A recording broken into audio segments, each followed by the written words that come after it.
Panginoon naming Diyos, patuloy po kaming lumalapit, nagpapasalamat sa kabutihan niyo sa amin, sa walang hanggang pag-iingat, sa pagtangkilik niyo sa amin, sa pagtugon sa aming mga dalangin, at maging sa pagtanggin niyo sa mga bagay na hinihingi naming hindi makakabuti sa amin. Salamat, Panginoon, kayo gano'n na lang ang malasakit, na marunong din kayong tumanggi sa hinihiling na iyong mga anak kung alam niyo ito ay hindi makabubuti o hindi pa tama ang panahon. Inilalagak namin sa iyo parang na aming mga puso. Kayo po ang isang magpala sa amin. Nawa, Panginoon, sa aming pananahimik, pakikinig sa iyong tinig, hindi lang namin kayo marinig, kundi masunod din. Kayo nga po ang magbigay ng kapayapaan sa bawat isa. Nang aming mga puso ay magkaroon ng katahimikan upang marinig namin ang iyong tinig.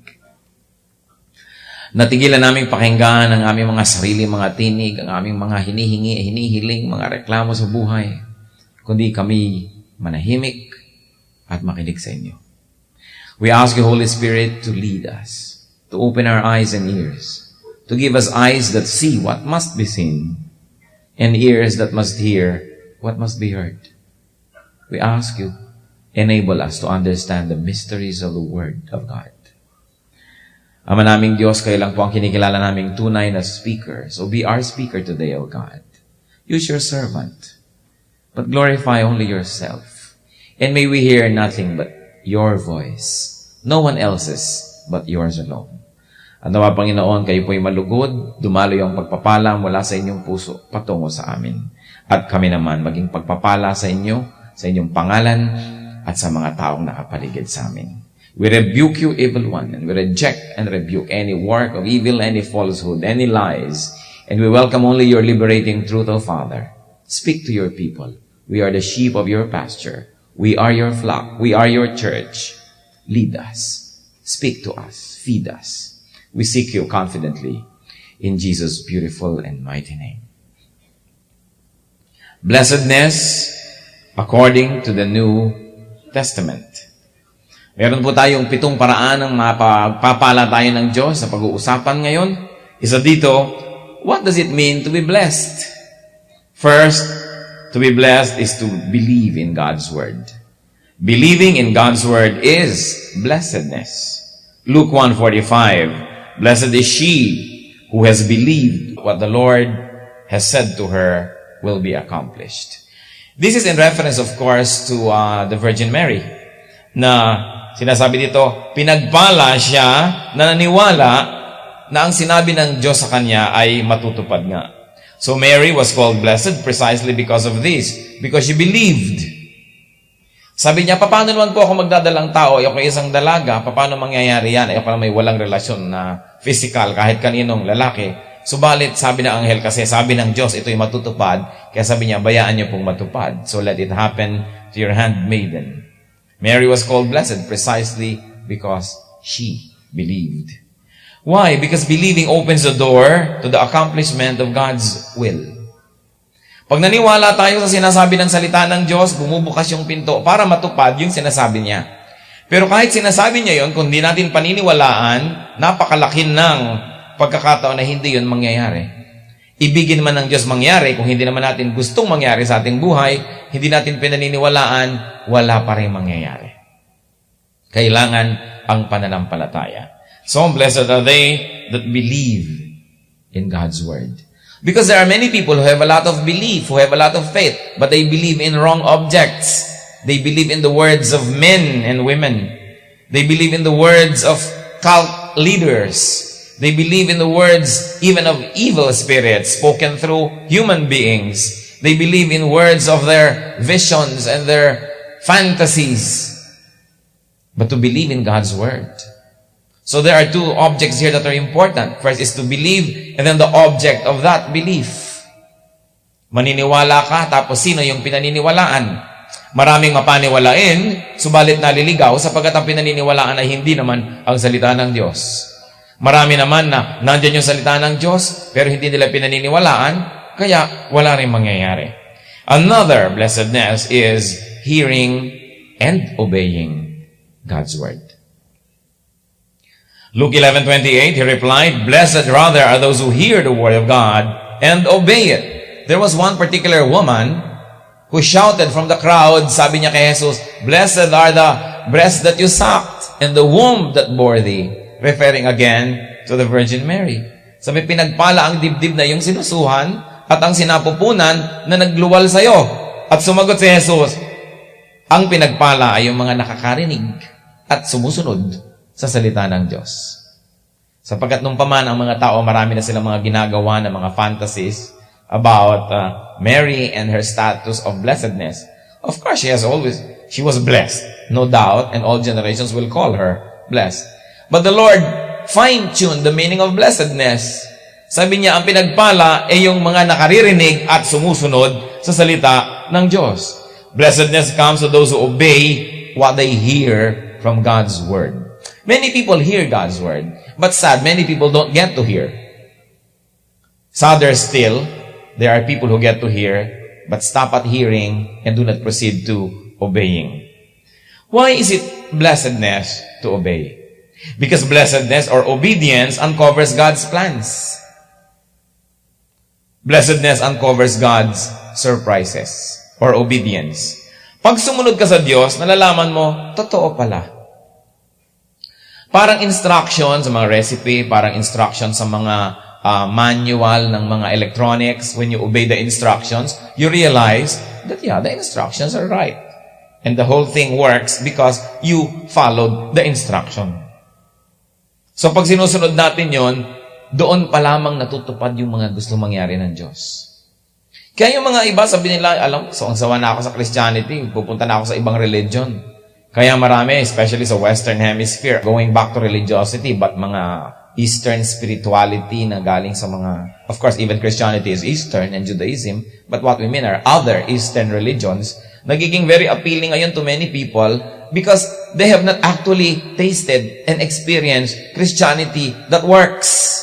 Because probably they have only heard but not obeyed. Kaya nagkakaroon sila ng disillusions about Christianity.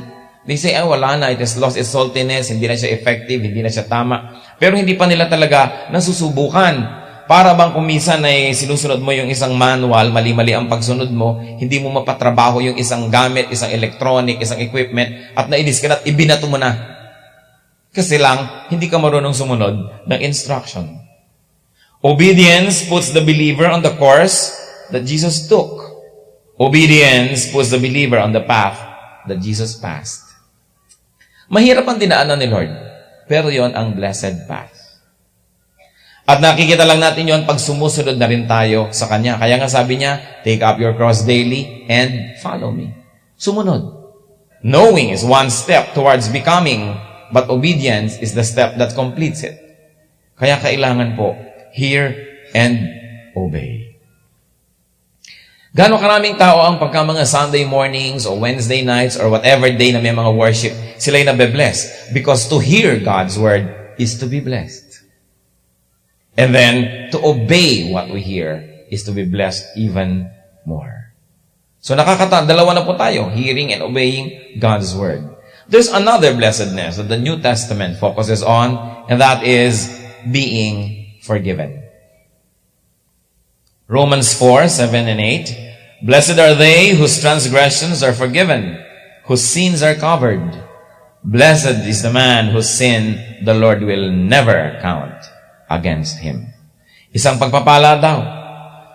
Ang pinagpapala ay yung mga pinapatawad ng Diyos. Yung mga nakakaranas ng pagpatawad ng Diyos. Hindi yung sinisikap nila na mabili ang kapatawaran ng Diyos sa pamamagitan ng suhol, ng mga merits. Sabi nila, kaya ako gumagawa ng mabuti para mapatawad naman ako. Kaya ako gumagawa ng ganito, kaya ako nagtitika, kaya ako nagiging relihiyoso para mapatawad naman ako. Hindi yun ang makakatanggap ng blessedness. Blessedness is received by those who repent. And yet God, in His graciousness, has this unexplainable, unfathomable capacity to forgive. Kaya ang mga talagang pinagpapala ay hindi lang yung nagbabayad ng utang, kundi yung pinatatawad na lang at sinasabing, sige, huwag mo nang bayaran. At ganun po tayo mga Kristiyano, nung tinanggap natin si Kristo bilang Panginoon at tagapagligtas, hindi na tayo magbabayad doon sa impyerno ng ating mga kasalanan sapagkat binayaran na ni Jesus. Kaya siya ay ating tagapagligtas. Kaya napaka-importante po isipin natin, Lord, you are really great. Alam niyo po, dalawang flavors ng religion sa buong mundo, sa buong history. There are probably, I always like to dichotomize two types of religions. One, of course, one type is people are the savior of themselves, so they try to earn merits to be saved. And the other is biblical Christianity, where salvation is received free through faith in Jesus. Therefore, Jesus is the savior and not the persons. There's another dichotomy ng mga relihiyon. Isa po dyan, religion number 1, ang Diyos nila ay laging galit at laging binibigyan ng offering, laging inaalo-alo, inaamo-amo. You try to appease God, who is angry, who is always constantly seeking sacrifices. And there's another religion, number 2, and this is Christianity, where God Himself ang siyang nag-offer. Jesus offered Himself for redemption of the believers. Sa kayo nakakita ng pananampalataya na yung Diyos mismo ang gumagawa ng offering. At ang in-offer pa niya, hindi pera, hindi anything, sarili niya. God offered Himself for the redemption, for the salvation, for the well-being of those who believe or will believe in Him and have believed in Him. Kaya nakikita po natin, ibang-iba talaga ang Christianity. And we are not patronizing ourselves dahil lamang tayo Christians. Try to analyze, even from a very philosophical point of view, all other religions, the people are the ones paying for their way and ticket to paradise or comfort or salvation. But Christianity is different because God Himself became a human being and paid with His own blood and with His own life for the redemption, for the salvation, para sa kaginhawahan, kaligtasan ng mga mananampalataya. Ibang-iba. And that is blessedness. People who try to earn merits, people who try to earn religious points by sacrificing, by doing all kinds of self-inflicted pain, they only wear themselves out and they may even incur God's wrath. Marami po mga sakripisyo, walang nangyayari, walang katuturan. Hebrews 10:11, referring of course to this perfunctory and mechanical sacrifices in the temple. Day after day, every priest stands and performs his religious duties. Again and again, he offers the same sacrifices which can never take away sins. So, ang nabe-bless, ang napagpapala ay hindi yung sacrifice ng sacrifice. Although, of course, godliness entails unique sacrifices. But these are sacrifices because you are already blessed. These are sacrifices you do because you already are a child of God. Not so that you may be blessed or not so that you may become a child of God. Resulta na yun, yung ating pagsasakripisyo dahil lang tumatanaw tayo ng utang na loob sa Diyos. Kaya tayo nagsasakripisyo. Pero hindi hihiwain mo ang iyong sarili, susugatan mo ang iyong laman, wala namang mapapala ang Diyos doon. Pero yung paglilingkod natin, pagtitiis, pagpapakabanal, these are sacrifices that matter. They count.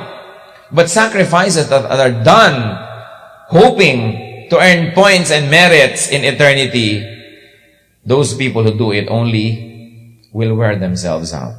So who is blessed? Those who receive mercy, those who receive grace and forgiveness. Blessedness comes not to those who try to pay, but to those who are forgiven by grace. Napaka-importante. Masarap po sanang ituro sa church, yung blessedness is something that you earn. Salvation is something you earn through your good works. Masarap po sanang ituro yan kasi pag tinuturuan nyo ang mga tao niyan, pala sakripisyo, matulungin, palabigay. Pero hindi yan ang totoo. Napakadaling i-exploit ang mga tao. It is so easy to exploit people. It is so easy to exploit believers. You just have to condition them to think that all the merits they can ever receive from God have to be paid for by sacrifice, by giving, by this and by that. And you've got a lot of people giving their time, talent, and treasure. But that is not the truth. We give because of our gratitude to God and because of our love, not to earn merits. We give not to become saved, but because we already are. We give not to become Christians, but because we already are. Magkaibang magkaiba yung attitude nun. Pero ang mga tao, kadalasan gusto yung tinatakot mo. O sige, pag hindi ka nag-donate, matatanggal ang salvation mo. O pagka hindi ka nag-serve, o sige, pupunta ka uli sa hell. O sige, pagka hindi mo itong ginawa, mawawala ang blessing sa iyo ng Diyos. Yun ang gusto ng maraming tao. Kaya ang mga kulto, boom na boom. Kasi maraming tao po, nakakapagtaka, gusto, inuuto sila. Utuin mo nang utuin yung mga tao, paggawin mo ng mga nakakatawang bagay, tanggalan mo ng self-respect, at susunod-sunod sa'yo. Turuan mo ng katotohanan at inaantok. Turuan mo ng liberty and grace at inaabuso. Kaya po nagtataka ba kayo? Ang mga kulto, ang bilis dumami. Ang mga kulto, pagka nagpapagawa ng mga bahay dalangin na nila, mga religious edifices and buildings, ang bilis-bilis matapos, ang gaganda. Paano ang mga tao laging natatakot na matanggalan ng salvation pag hindi sila nagbigay? At sila na may tinatakot lagi. Kaya bigay ng bigay. Kumisa nga, pag may project tayo, sinasabi ko sa mga elders, magturo na lang kaya tayong nawawala ang salvation pag hindi nagdo-donate ang mga tao. Pag hindi nagpe-pledge, at pag hindi tinutupad ang pledge, at pagkatapos, pag natapos na yung project, sabihin natin, joke only. Topo-topo, tapos na ang project. Kasi ang mga tao, sobrang kampante sa kanilang salvation, sobrang kalpante. Samantalang yun ngang nakakatiyak ng salvation nila. Yung nakakatiyak ng kabutihan ng Diyos at nakakatanggap nun, yun ang lalong dapat mas matapat. Yun ang dapat tinatanawan ng utang na loob, yung kabutihan ng Diyos. Subalit, naaabuso, nababaligtad ng iba. May kausap pa nga ako kahapon. Sabi, alam mo, hindi na ako nagsiserve to. Kahit naman anong mangyari, save na ako Okay na lang yun. Aba, nabaligtad. Samantalang dapat lalo ka nga mag-serve dahil alam mong secure ka And out of that sense of security, you become grateful. That is what counts. What other way is it to be blessed? Living in righteousness. Romans 14:22. Blessed is the man who does not condemn himself by what he approves. Gusto ko pong namnamin nyo yung verse na yan. Pinagpala ang tao na hindi hinuhusgahan at winawasak ang kanyang sarili sa mga bagay na kanyang pinapayagan. It's very, very profound. We must clearly draw the line between right and wrong. So according to this verse, it is implied that there are people who destroy themselves by what they approve. Pagka alam na alam mo na may mga kaibigan ka na nabubuhay sa kasalanan, tapos sabi mo, okay lang yan, you are actually condemning yourself. Pagka alam mo may nagnanakaw, tapos sabi mo, hindi bali, maganda naman ang layunin mo You are condemning yourself. Pag may gumagawa ng mali, huy, okay lang magsumamba ako dito sa mga puno ng bayabas, okay lang yan, ganyan talaga, kanya-kanya lang yan You are condemning yourself. Pag tayo ay nag-a-approve ng mga bagay that God disapproves, we condemn and judge ourselves. Kasi gusto natin ganyan parang lalabas tayong, okay naman yan, broad-minded yan Yung kasi matalino, maunawain, siya ay cool. Yun ang gusto natin mga taong cool. Kadalasan, ibig sabihin ng cool, okay lang sa'yo kahit patungo sa impyerno ang lahat ng tao, cool ka. Hindi cool yun, that's very hot. Patungo kang impyerno, paano ka naging cool? Pero ang mga tao kasi gusto nila yung mga okay lang yan, sige lang, naintindihan kita. Hindi sapat yon. Don't condemn yourself by what you approve. Tiyakin ninyo na ang ina-approve nyo mga kapatid, yung ina-approve talaga ng Diyos. At yung disapprove ng Diyos, dapat disapprove natin yon. Wala naman tayong sariling standard. Tayo ay sumusunod lang sa Diyos. Tayo ay nakikinig lang sa Diyos. At ang Diyos lamang naman ang talagang dapat nating sundin. Pag sinabi niyang no, no tayo. Pag sinabi niyang yes, yes tayo. Pag maybe ang Diyos, maybe din tayo. Kadalasan naman, hindi ganun ka-clear yung stand Clearer pa yung tao kaysa doon sa scripture. Mga gray area, meron talaga So, you don't say less than what God says, but you don't say more than what He says. Stick to scripture. When scripture is hanging on this subject, you remain hanging. Don't put a period on it because chances are you will make a mistake. Yung iba naman overzealous, mas mahigpit pa sa Diyos. Yung iba naman, mas maluwag pa kaysa sa Diyos. Kung ano lang yung standard ng Diyos, dapat yun ang standard natin. Do not try to be politically correct, but morally wrong. Kadalasan kasi ngayon, people are obsessed with being politically correct. Never mind if it's morally wrong. Wrong is wrong, right is right, no matter what time or place. And we should make a clear stand. Another blessedness, of course, is persevering in godliness. James 1:12, blessed is the man who perseveres under trial, because when he has stood the test, he will receive the crown of life that God has promised to those who love Him. Huwag po natin kakalimutan yon, that we persevere under trial. Dumarating yung mga trial, hindi para tayo ilugmok, kundi para tayo ibangon. Trials can make, and trials can break. The same heat that melts the wax hardens the clay. Kaya kung may oven, lagyan nyo ng kandila, tas lagyan nyo ng palayok na hilaw pa o pandesal na hilaw pa, yung minasa pa lang. Habang natutunaw yung kandila, tumitigas naman yung pandesal o tumitigas yung palayok. The same heat can actually do opposite things to different objects. So, yung trial, the same trial can make a person or can break a person. So do not permit trials to break you because they can also make you. By God's grace, and when we stick to godly principles, and we are willing to go through pain and draw from God's grace when it is there, trials can even make us better persons. So sabihin nyo nga sa inyong katabi with feelings, do not be a quitter. Yung iba kasi konting trial lang ayaw na. Pag nahirapan, ayaw na. Nalaman na ganito pala yung napangasawa, ayawan na. Ano yan? Piko. Ayawan na. Pagka mayroong ministry, nahirapan, ayaw na. Pag may trabaho, nahirapan, puro ayaw na. Yung mga nag-aaral, nahihirapan lang, ayaw na. Dadalawang linggo pa lang, magdadrop na. Quitters. Hindi dapat ganon. Pag may mahirap, at alam nyo, at the end of that path is blessedness, improvement of our personality, improvement of our spirituality, then go through it. God promised the strength. Nagtataka yung mga iba, nagtataka ko dahil ang mga tao hingi ng lakas sa Diyos. Lord, bigyan niyo po akong strength. Pero sabi nila, ano ba? Di ba binigay ko na yun matagal na? Hingi ka ng hingi, nandyan naman, gamitin na. Lord, give me this, give me that. Ang tagal-tagal nang ibinigay ng Diyos. Matagal nang ibinigay yung equipping, yung blessing, nandyan, available. So, use it. Another blessedness is giving to the needy. Acts 20:35. In everything I did, I showed you that by this kind of hard work, we must help the weak. Remembering the words of the Lord Jesus Himself, it is more blessed to give than to receive. When one opens the door, the outward door to give to others, an inward door opens to receive blessings from God. The shortest way to be blessed is to be a blessing first to others. Pag binubuksan natin ang pintong papalabas, ang grasya patungo sa iba, may isang pinto na bumubukas papasok, na pumapasok ang grasya mula sa Diyos.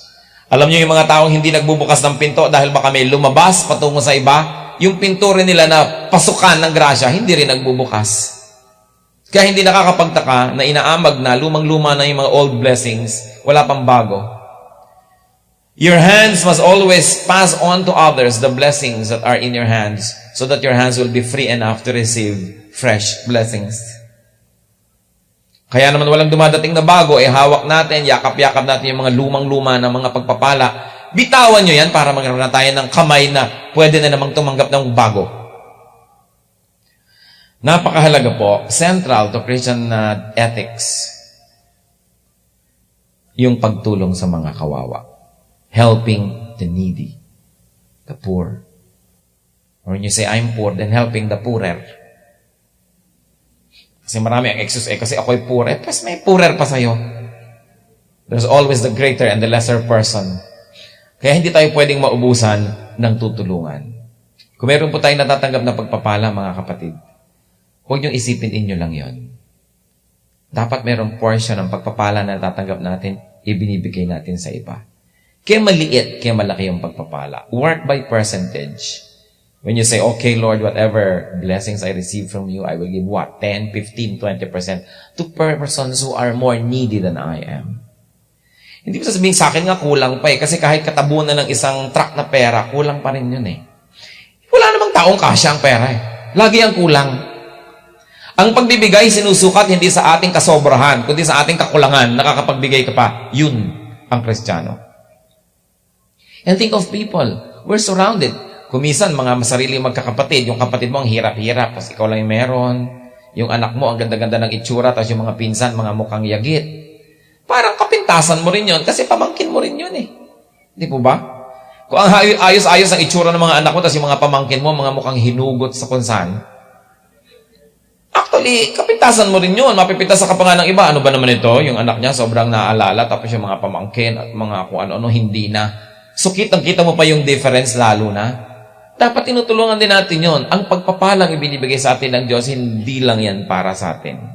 Tayo ay mga custodians, distribution centers, tagabigay din. And the moment you stop this flow of blessings from God to you, then through you to other people, the incoming blessings may altogether be stopped. Pero siyempre, uli na naman, hindi tayo nagbibigay para lang bigyan tayo uli ng Diyos. Nagbibigay tayo sa iba, dahil tumatanaw tayo sa Diyos ang utang na loob, at ang Diyos na nagmamahal sa atin ay nagmamahal din sa ibang tao. At dahil mahal niya rin yun, mahalin din natin. Napakahalaga na blessedness. We keep only what we give away. And finally, number 7, ano pa po ba ang isang blessing from the New Testament? Reading prophecy, meaning reading the Revelations. Revelations 1:3, blessed is the man, the one who reads the words of this prophecy. And blessed are those who hear it and take to heart what is written in it. Ang hirap maintindihan niyang revelation, hindi siya madaling basahin, pero malinaw ang sinabi ng anghel, pinagpapala ang mga nagbabasa, umuunawa, at sumiseryoso sa laman ng aklat na ito.